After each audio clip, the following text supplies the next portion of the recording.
After a really tough start to 2022 with record highs of hospitalizations and case numbers in our community, we're seeing a sharp decline in COVID cases and hospitalizations. We're very encouraged by that, but it does not lessen the loss of 950,000 Americans since the pandemic began. We're currently caring for approximately 225 patients with active COVID or those who are recovering from COVID across all of our hospitals. That's more than a 66% decrease since we last spoke a few weeks ago.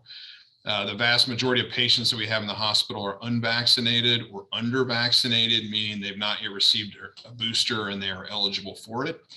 Currently, every active COVID patient we have on a ventilator or in the ICU is unvaccinated or under-vaccinated.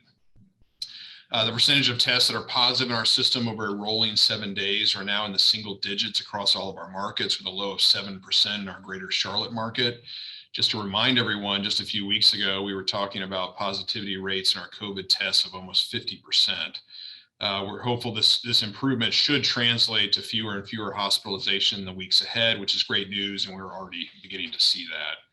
I wanted to mention that we have not seen any of the Omicron BA.2 variant in samples in our healthcare system to date, although BA.2 has now been found in all US states, all 50 states.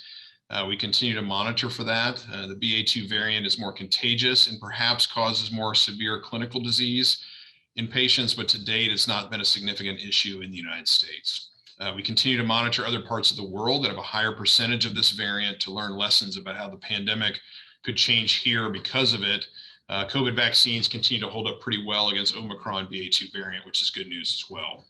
And turning to vaccines, we are administering a fourth dose of vaccine to people ages 12 years and older who are moderately or severely immunocompromised. And what that means is patients who are actively getting cancer treatments, those who've got an organ transplant or a stem cell transplant, those who take medications that suppress the immune system like steroids or other agents, those who have advanced HIV infection or other immunodeficiencies. That's the group of people we're focusing those fourth doses on. And as a reminder, those 4 doses are made up of a primary series of 3 doses of mRNA vaccine plus the booster dose, that fourth dose, which is given 3 months after the 3rd dose in those individuals.